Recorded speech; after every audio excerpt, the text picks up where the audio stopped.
معاشر المسلمين وزمرة المؤمنين رحمكم الله، إن يومكم هذا ليوم عظيم عظمه الله وشرفه، فعظموه حق التعظيم.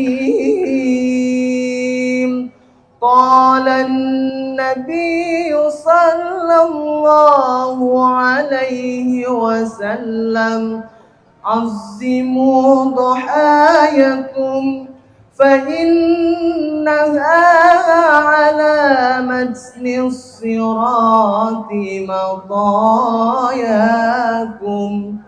فإذا صعد الخطيب على المنبر فاستمعوا خبر يوم عيد الأضحى رحمكم الله، فاستمعوا خبر يوم عيد الأضحى رحمكم الله، فاستمعوا خبر يوم عيد الأضحى رحمكم الله.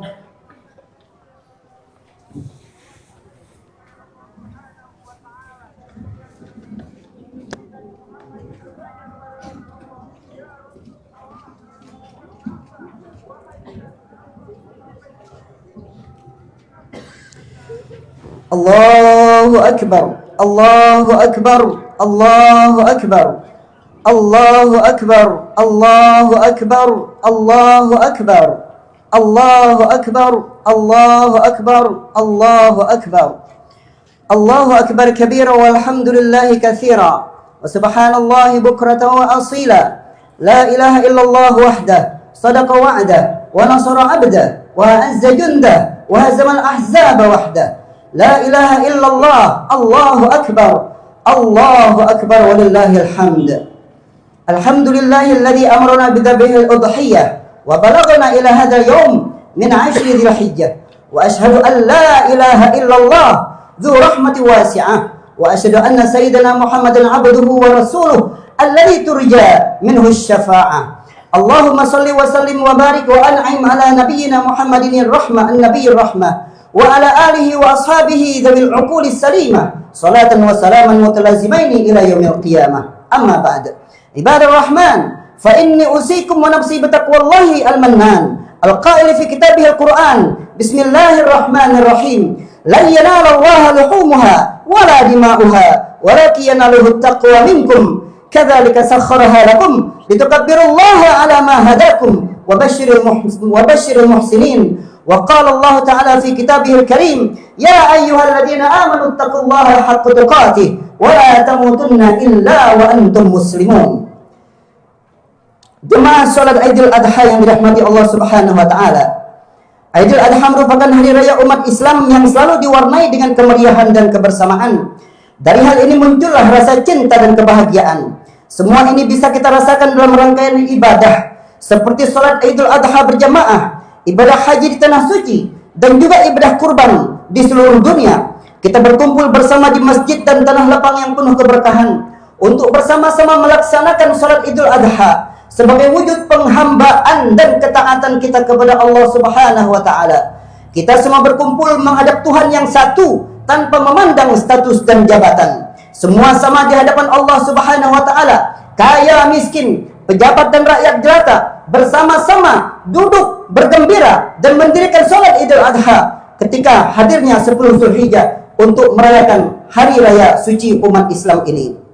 Para jemaah haji di tanah suci pun demikian. Mereka berdatangan dari berbagai penjuru dunia. Mereka berasal dari berbagai bangsa dan juga bahasa. Iman dan ketaatan telah menyatukan mereka memenuhi panggilan Allah untuk datang ke tanah suci dengan mengumandangkan talbiyah seraya mengesahkan Allah Tuhan satu-satunya. Allahu Akbar, Allahu Akbar, Allahu Akbar, walillahil hamd. Jemaah salat Idul Adha yang dirahmati Allah, Idul Adha adalah momen penting di mana kita diingatkan kembali kisah pengorbanan Nabi Ibrahim bersama putranya Nabi Ismail alaihi wassalam.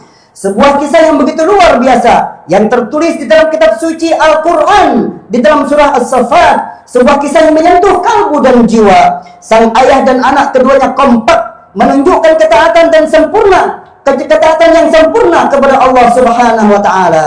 Nabi Ibrahim menunjukkan ketegaran yang luar biasa untuk melaksanakan perintah Allah, meskipun itu berarti harus mengorbankan sesuatu yang sangat dicintai, yaitu putra kesayangannya Ismail alaihissalam.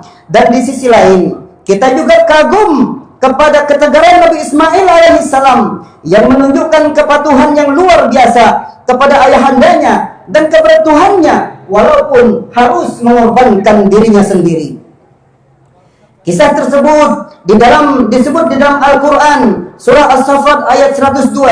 Falamma balagha ma'ahu sa'ya qala ya bunayya inni ara fil manami anni adbahuka fanzur madza tara. Qala ya abati fa'al ma tu'mar satajiduni insyaallahu minas sabirin. Yang artinya, ketika anak itu, maksudnya yaitu Nabi Ismail, sampai pada usia sanggup untuk bekerja bersamanya, yaitu Ibrahim. Ibrahim berkata, "Wahai anak, sesungguhnya aku bermimpi bahwa aku menyembelihmu. Pikirkanlah apa pendapatmu." Dan Ismail menjawab, "Wahai ayah, lakukan apa yang diperintahkan Allah kepadamu. Insya Allah engkau akan mendapatiku termasuk orang-orang bersabar." Bagaimana ini bukan sebuah cobaan yang sangat besar? Bertahun-tahun Nabi Ibrahim alaihissalam menyimpan rindu yang terpendam terhadap putranya yang tercinta, yaitu Nabi Ismail alaihissalam. Namun ketika bertemu dan belum selesai kerinduan yang sedang berbunga itu, tiba-tiba disuruh untuk menyembelih putranya itu. Kisah di atas tersimpan beberapa pelajaran yang sangat penting dalam penghambaan kita kepada Allah Subhanahu wa taala. Kisah Nabi Ibrahim dan putranya Ismail alaihi wassalam adalah teladan yang sangat berharga bagi orang-orang yang merindukan cinta Allah dan ingin selalu dekat dengannya, sehingga memperoleh kemenangan dari sisinya berupa kehidupan yang baik di atas muka bumi dan surga di akhirat kelak. Oleh karena itu, di atas mimbar dan kesempatan yang baik ini, khatib akan menyampaikan beberapa poin yang perlu kita renungi bersama sebagai pelajaran atau ibrah dari kisah besar yang kita peringati setiap tahunnya pada saat Idul Adha seperti ini.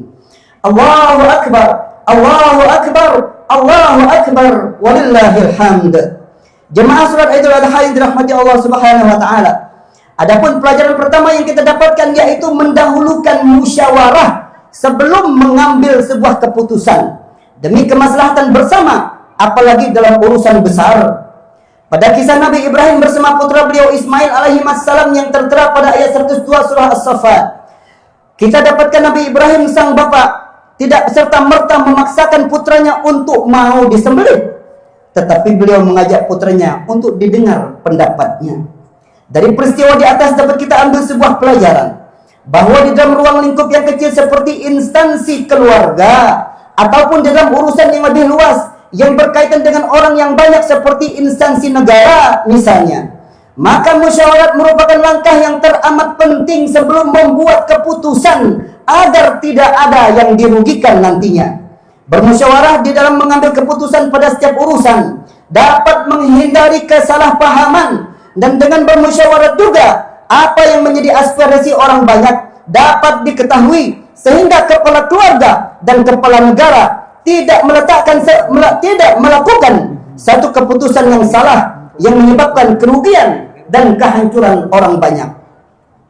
Selain itu, orang-orang yang mendahulukan musyawarah akan terhindar dari penyesalan, sebagaimana disebutkan di dalam sebuah riwayat yang menyatakan ma nadima man istasyara, yang artinya tidak akan menyesal orang-orang bermusyawarah. Musyawarah juga merupakan ajaran agama kita, sebagaimana yang tertera di dalam surah Asy-Syura ayat yang ke-38, wa amruhum syura bainahum, yang artinya sedangkan urusan mereka diputuskan dengan musyawarah antara mereka. Bahkan Allah Subhanahu wa taala sendiri telah mencontohkan mendahulukan musyawarah sebelum ciptakan manusia pertama di muka bumi, yaitu Nabi Adam alaihissalam. Hal itu tertera di dalam surah Al-Baqarah ayat yang ke-30. Wa idz qala rabbuka lil malaikati inni ja'ilun fil ardi khalifah qalu ataj'alu fiha man yufsidu fiha wa yasfiku ad-dima' wa nahnu nusabbihu bihamdika wa nuqaddisu lak qala inni a'lamu ma la ta'lamun. Yang artinya, ingatlah ketika Tuhanmu berfirman kepada para malaikat, sesungguhnya aku hendak menjadikan khalifah di atas muka bumi. Mereka berkata, mengapa engkau hendak menjadikan khalifah di muka bumi itu? Orang-orang yang akan membuat kerusakan padanya dan menumpahkan darah. Padahal kami senantiasa bertasbih dengan memuji engkau dan mensucikan engkau. Tuhan berfirman, sesungguhnya aku mengetahui apa yang tidak kamu ketahui. Allahu Akbar, Allahu Akbar, Allahu Akbar, walillahil hamd. Jemaah salat Idul Adha yang dirahmati Allah Subhanahu wa taala. Adapun pelajaran kedua yang kita dapat dari peristiwa pengorbanan Nabi Ibrahim dan Ismail alaihissalam, yaitu menjadikan sikap ikhlas sebagai landasan beramal dan beribadah. Nabi Ibrahim alaihissalam telah mencontohkan bahwa ridha Allah dan rahmatnya hanya dapat diraih dengan menjalankan ibadah yang dilandaskan kepada sikap ikhlas. Tidak ada pamrih dalam beribadah, bukan minta agar dilihat oleh orang lain di dalam menjalankan ketaatan itu, bukan pula mengharapkan pujian, dan bukan juga agar dikenal oleh orang banyak. Tetapi ketaatan itu dijalankan hanya semata-mata mencari ridha Allah Subhanahu wa taala. Hanya karena dengan dasar ikhlas dan memurnikan ketaatan, amal kita itu diterima oleh Allah Subhanahu wa taala. Demikian yang disebut di dalam surah Al-Baqarah ayat yang kelima, "Wa ma umiru illa liya'budullaha mukhlishina lahuddin." Padahal mereka tidak disuruh kecuali supaya menyembah Allah dengan memurnikan ketaatan kepadanya, dan itulah agama yang lurus. Demikianlah juga di dalam ibadah kurban, sangat dituntut untuk mengikhlaskan dan memurnikan niat bahwa berkurban dilakukan semata-mata hanya taat kepada Allah agar kita dapat meraih ridhanya sehingga diterima kurbannya itu. Maka Allah berfirman di dalam surah Al-Hajj ayat ke-37, "La yanalallaha luhumuha wala dima'uha walakin yanaluhu taqwa minkum." Yang artinya daging-daging unta dan darahnya itu sekali-kali tidak dapat mencapai ridha Allah, tetapi ketakwaan dari kamulah yang dapat mencapainya. Dari ayat di atas dapat kita pahami bahwa tidak diterima amal kurban seorang hamba, melainkan kurban itu didasarkan pada nilai ketakwaan dan keikhlasan kepada Allah Subhanahu wa taala. Allahu Akbar, Allahu Akbar, Allahu Akbar, walillahil hamd. Jemaah salat Idul Adha yang dirahmati Allah Subhanahu wa taala. Adapun pelajaran ketiga yang kita dapatkan dari peristiwa pengorbanan Ibrahim dan Ismail alaihissalam, yaitu taat kepada Allah tanpa syarat, taat totalitas atau totalitas di dalam penghambaan. Pengorbanan Nabi Ibrahim alaihissalam dan putranya Ismail alaihissalam ditafsirkan sebagai contoh yang konkret atau nyata dalam memprioritaskan pengabdian kepada Allah Subhanahu wa taala. Sebuah ketaatan tanpa didahului oleh sebuah persyaratan. Tindakannya dicontoh oleh Nabi Ibrahim dan putra beliau Nabi Ismail alaihissalam merupakan sebuah ketaatan yang absolut. Ketika beliau diperintahkan untuk menyembelih putranya, tidak ada narasi yang menjelaskan bahwa Nabi Ibrahim dan putra beliau Ismail alaihissalam mengajukan opsi lain kepada Allah agar penyembelihan itu digantikan dengan yang lebih ringan. Tetapi Nabi Ibrahim menanyakan kepada putranya Ismail agar memikirkan apa pendapat putranya mengenai mimpi ayahnya itu. Dan jawaban Nabi Ismail sangat jelas dan gamblang. "Wahai ayahku, lakukan apa yang diperintahkan kepadamu. Insya Allah engkau akan mendapatkanku termasuk orang-orang yang sabar." Atas dasar keikhlasan dan totalitas di dalam penghambaan ini, maka ujian yang begitu berat menimpa Nabi Ibrahim dan Nabi Ismail alaihissalam, Allah gantikan dengan kegembiraan yang tiada tara. Allah gantikan Ismail alaihissalam dengan keselamatan, dan digantikan dirinya dengan seekor kambing yang besar dan gemuk, sebagaimana yang disebut di dalam surah As-Saffat ayat ke-107, "Wa fadainahu bidzibahin azim," dan kami tebus anak itu dengan seekor sembelihan yang besar. Allahu Akbar, Allahu Akbar, Allahu Akbar, walillahil hamd. Jemaah salat Idul Adha yang dirahmati Allah Subhanahu wa taala. Adapun pelajaran keempat yang kita dapatkan dari peristiwa pengorbanan Ibrahim dan putranya Ismail alaihissalam, yaitu memalingkan rasa cinta kepada dunia kepada cinta Allah Subhanahu wa taala. Setiap kita yang bergelar sebagai hamba, sangat membutuhkan kepada pertolongan Allah Subhanahu wa taala. Kita sangat memerlukan petunjuk agar tidak tersesat jalan di dalam kehidupan yang hanya sekali ini. Kita sangat memerlukan bimbingan dan hidayah agar tidak menjadi orang yang rugi. Kita sangat ingin dekat kepadanya agar hidup kita diberkahi dan diliputi oleh rahmat Allah Subhanahu wa taala. Namun kita tidak akan memperoleh segala kebaikan di atas jika kita masih menjadikan dunia lebih besar dan lebih penting di dalam kita berbanding Allah, di dalam dada kita berbanding Allah Subhanahu wa taala. Allah adalah zat yang esa, tidak sudi diduakan. Untuk meraih cinta Allah, hendaklah kita memperbaiki kualitas cinta yang ada di dalam dada kita terhadapnya. Dan cinta itu bukanlah cinta biasa. Cinta biasa itu adalah kita sholat, kita taat karena takut neraka. Kita sholat, kita taat karena ingin mendapatkan surga. Tetapi cinta yang luar biasa itu adalah sebagaimana yang digambarkan oleh seorang sufia dari negeri Kinana, negeri 1000 menara Mesir. Beliau adalah Rabi'atul Adawiyah. Di dalam sebuah syairnya, beliau berkata kepada kekasihnya, Allah Subhanahu wa taala, Tuhanku, jika aku menyembahmu karena aku takut api neraka, maka bakarlah aku di dalamnya. Dan jika aku menyembahmu karena mengharap surgamu, maka haramkanlah aku daripadanya. Namun jika aku menyembahmu karena kecintaanku kepadamu ya Allah, jangan palingkan wajahmu dariku. Allahu Akbar, Allahu Akbar, Allahu Akbar, walillahil hamd. Jamaah salat Idul Adha yang dirahmati Allah Subhanahu wa taala. Adapun pelajaran kelima, yaitu berkurban merupakan ungkapan rasa syukur kepada Allah Subhanahu wa taala. Bersyukur atau berterima kasih merupakan setengah keimanan, manakala setengah yang lain adalah kesabaran.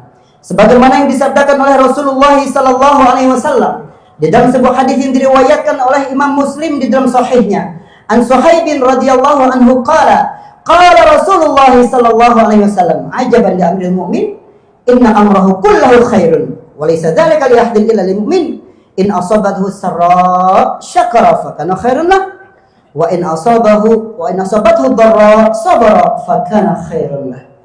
Yang artinya, sungguh menakjubkan urusan seorang mukmin. Sesungguhnya seluruh urusannya itu baik, dan hal itu tidak dimiliki selain pada orang yang beriman. Apabila dia mendapatkan kebaikan, dia bersyukur, dan apabila dia mendapatkan kesulitan, dia bersabar. Rasa syukur itu digambarkan dengan ketaatan. Mendirikan sholat 5 waktu adalah tanda syukur.